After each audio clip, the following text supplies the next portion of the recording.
this episode, we'd like to discuss some of the new laws regarding home inspections, specifically the electrical portion of the home inspection that's taken place. It effectively is in place now, but we have a little bit of a grace period, so it'll effectively take place starting in January 2025. Beginning in January, home inspectors will no longer be permitted to open the electric service panel to visually look inside and inspect the electrical. Also, we won't be able to evaluate any circuits or electrical devices throughout the house. This means no plug-in testers, no checking to see if outlets are properly GFCI protected, no checking potentially dangerous knob and tube or frayed wires that we might find in the attic or basement to see if it's energized. None of that. We're only literally allowed to look at the electrical, which is, well, basically nothing. So home inspectors will not be allowed to check the electrical as part of the home inspection for Rhode Island home buyers anymore. This is, just so you know, the only state in the country that has an absurd rule like this. It's terrible. So what does this really mean for buyers? I'll tell you what it means.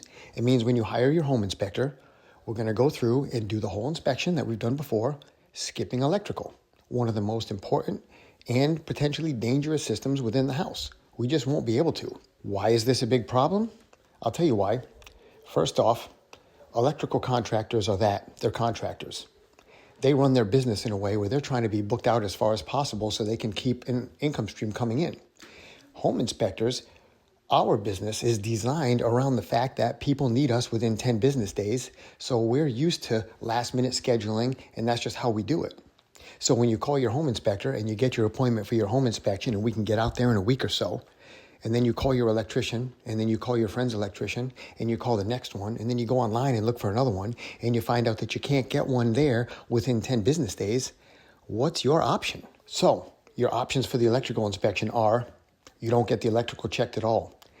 That's dangerous. That could also be expensive. It could also get your home insurance canceled if you find out there's knob and tube wiring in your house later on. That's terrible.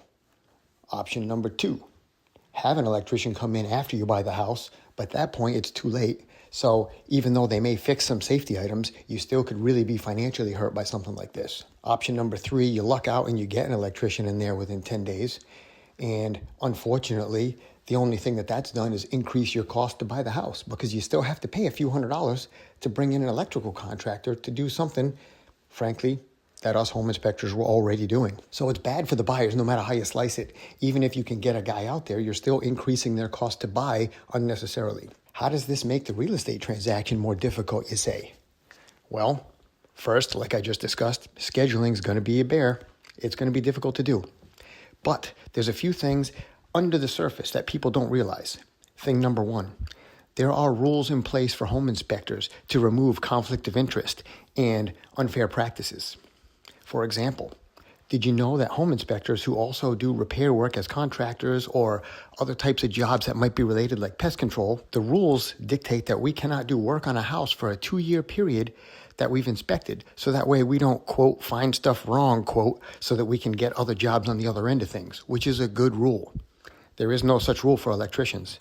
So you might find electricians, not all of them, I don't want to disparage an entire industry, but without that rule in place, an electrician could go in and find a bunch of stuff that they recommend for buyers that may not necessarily need to be repaired. Another thing that you don't realize is there's a lot of electricians. A lot of people have friends who are electricians. You might be able to get your buddy who's an electrician to come out and check out the electrical during the home inspection for you, in which case, good for you. Sort of. Because he's your buddy, he could come out and give you a price that says everything in this house is going to cost $10,000 to fix. It may be inflated to help you with your negotiation. Another rule that's in place is home inspectors are not permitted to give pricing or cost to remedy the items they find. Their job is to inspect, not give you a quote on the prices. But when the electricians come in, again, they don't have that rule. They're not home inspectors. They're pretending to be home inspectors. They can write whatever they want at costs, and it's just going to make the negotiation between buyers and sellers more difficult if there are unreasonable quotes getting floated out there to try to quote-unquote help their friend. I know that these two things have already happened because I've spoken to other folks in the real estate industry, and I expect that they'll continue to go that way with basically no recourse because there are no rules that make electricians operating in the capacity of a home inspector follow home inspection rules. So it's just a bad thing for buyers and potentially sellers.